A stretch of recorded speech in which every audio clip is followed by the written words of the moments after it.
कभी किसी ने सोचा नहीं था कि हिंदू हृदय सम्राट, गौ ब्राह्मण रक्षक, धर्म ध्वजा वाहक, प्रातः स्मरणीय स्वर्गीय श्री बाला साहब ठाकरे के निवास स्थान मातोश्री के बाहर हनुमान चालीसा का पाठ करने पर किसी को आजीवन कारावास तक की सजा हो सकती है या और उसे जेल में भी डाला जा सकता है। नमस्कार, सहज सियासत में आपका स्वागत है। मैं हूं वेद मिश्रा। आज हम बात कर रहे हैं महाराष्ट्र में हनुमान चालीसा की एंट्री की। साथ ही राज ठाकरे ने क्यों इसे उचित समय समझा कि वो महाराष्ट्र की पॉलिटिक्स में बंगी जंपिंग मारे। बात ज्यादा पुरानी नहीं है जब शिव सैनिक मुंबई की सड़कों पर एक छत्र राज्य किया करते थे और बाला साहब मातोश्री के राज सिंहासन पर बैठकर हर आने जाने वाले के दुख दर्द दूर किया करते थे। जब शिव सैनिक बाला साहब के चरण वंदन के लिए पहुंचते थे तो उन्हें बगल में खड़े नजर आते थे राज ठाकरे, जो कि बाला साहब के स्वाभाविक उत्तराधिकारी इसलिए माने जाते थे कि उनके तेवर ठीक वही थे जो कभी बाला साहब के हुआ करते थे। लेकिन शायद बाला साहब को भी उसी मोह ने ग्रस्त कर दिया जिस मोह ने धृतराष्ट्र को ग्रसित किया था। पर जब उत्तराधिकारी की घोषणा करने का समय आया तो उन्होंने अपने पुत्र उद्धव ठाकरे को शिवसेना का प्रमुख बना दिया। जाहिर है राज ठाकरे के पास घर से बाहर निकलने के अलावा कोई रास्ता नहीं था और उन्होंने महाराष्ट्र नवनिर्माण सेना का निर्माण किया। पिछले कुछ इलेक्शंस में महाराष्ट्र नवनिर्माण सेना कुछ खास नहीं कर पाई। हालांकि इसके बावजूद राज ठाकरे के तेवर वही रहे जो कभी बाला साहब के थे। लेकिन पिछले इलेक्शन में जब भाजपा ने अपने छोटे भाई शिवसेना से गठबंधन तोड़ लिया और उद्धव ठाकरे की महत्वाकांक्षाओं ने उन्हें मुख्यमंत्री बनाने के लिए एनसीपी और कांग्रेस जैसी पार्टियों को समझौता करने के लिए विवश कर दिया, तो शायद राज ठाकरे को लगा कि एक वैक्यूम क्रिएट हुआ है जिसमें उनकी एंट्री संभव है। संभवतः भाजपा भी ऐसे ही किसी अवसर की तलाश में थी। अमित शाह, कहा जाता है कि अमित शाह पिछले दिनों राज ठाकरे से मिले। उसके बाद ही उनका यह बयान आया जिसमें उन्होंने 2 मई की तारीख और अल्टीमेटम सरकार को दिया है कि 2 मई तक सभी मस्जिदों से लाउड स्पीकर या तो उतार दिए जाएं या सुप्रीम कोर्ट के निर्देशों का पालन किया जाए, अन्यथा वो वहीं पर उन्हीं के सामने 5 बार हनुमान चालीसा का पाठ ठीक उस वक्त करेंगे जब अजान होती है। वाकई में राज ठाकरे की यह एंट्री महाराष्ट्र की पॉलिटिक्स में उद्धव ठाकरे के लिए सबसे बड़ा सदमा थी, क्योंकि उनके तेवर और उनकी अंदाज बयां बाला साहब की याद दिलाते थे और उस पर शायद इस बार उन्हें भाजपा का सपोर्ट भी हासिल है।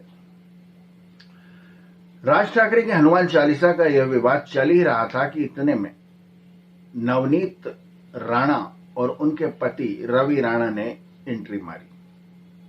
वो भी महाराष्ट्र की पॉलिटिक्स में कुछ इस अंदाज से कि उद्धव ठाकरे के शिव सैनिक अंदर तक खिल गए।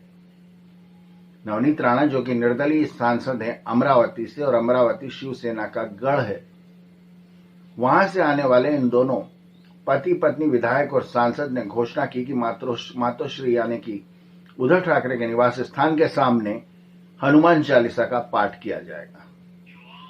इसे बड़ी गंभीर चुनौती की तरह लिया गया और यहां तक कि संजय राउत का यह बयान सामने आया कि मातोश्री की तरफ आंख उठाने वाले को 20 फीट जमीन के नीचे गाड़ दिया जाएगा। यानी शिव सैनिकों ने अति उत्साह का प्रदर्शन किया, या फिर ये कहे कि उद्धव ठाकरे ने इसे अपनी मूछ का सवाल बना लिया और हजारों की संख्या में शिव सैनिक मातोश्री के सामने इकट्ठे हो गए ताकि नवनीत राणा और रवि राणा, जो कि उनके पति हैं, वहां पर हनुमान चालीसा का पाठ न कर सकें। यह तो एक छोटी सी बात है, लेकिन उनके घर के बाहर भी सैकड़ों की संख्या में शिव सैनिक जमा हो गए और खुद ही हनुमान चालीसा का पाठ करने लगे और इनडायरेक्टली उन्हें धमकी देने लगे एम्बुलेंस ले जाकर कि अगर आप बाहर निकले तो अंजाम बहुत बुरा होगा। राणा दंपत्ति को तो खैर हनुमान चालीसा का पाठ मातोश्री के बाहर नहीं करने दिया गया, लेकिन पुलिस ने उन पर केस दर्ज कर लिया जिसमें राजद्रोह जैसे गंभीर आरोप लगाए गए और आज वे जेल में जमानत का इंतजार कर रहे हैं। सवाल यह है कि मातोश्री के सामने हनुमान चालीसा का पाठ करना या किसी भी मकान या संस्थान के सामने किसी भी धार्मिक ग्रंथ का पाठ करना राजद्रोह की श्रेणी में कैसे आ सकता है?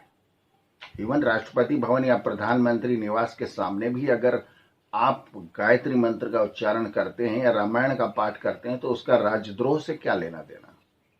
लेकिन शिवसेना ने इसको अपने ईगो का सवाल बना लिया था और उसे इस तरह से लिया कि मातोश्री की तरफ आंख उठाना भी बहुत बड़ा अपराध उनकी नजर में माना जाने लगा। अब यहां पर राज ठाकरे की एंट्री की जहां तक बात है वो तो बहरहाल कायम ही है, लेकिन राणा दंपत्ति को भी भाजपा के खुला सपोर्ट मिलने के संभावना से शिवसेना और ज्यादा बौखला गई। संजय राउत ने साफ साफ शब्दों में कहा कि इन दोनों पर भाजपा मेहरबान है और इस वजह से ये इतनी ज्यादा उत्साह में आकर इस तरह के वादे कर रहे हैं या आरोप लगा रहे हैं या फिर प्रयास कर रहे हैं। शायद हनुमान चालीसा के इस वर्जन से महाराष्ट्र में अगले चुनावों की घंटी बज चुकी है और इसमें सबसे अधिक घाटे में रहने वाली है शिवसेना, क्योंकि मुंबई या महाराष्ट्र में बड़ी संख्या में एक गैर मराठी वोटर ऐसा है जो शिवसेना की हिंदुत्ववादी छवि की वजह से उससे जुड़ा था, लेकिन इस हनुमान चालीसा प्रकरण ने शायद उसे उससे दूर कर दिया हो और अब सिर्फ एक मराठा वर्ग शिवसैनिकों का हिस्सा रह गया है जो बाला साहब का ही लॉयल हुआ करता था और मातोश्री को अपना सब कुछ मानता था। जाहिर है अगले इलेक्शन में सबसे अधिक नुकसान में अगर कोई रहने वाला है तो वो होगी शिवसेना।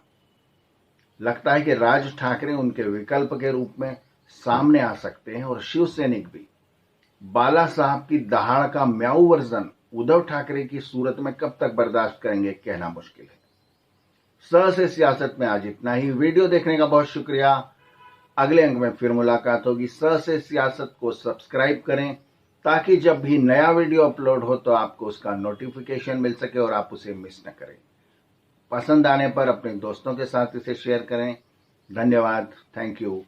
नमस्ते।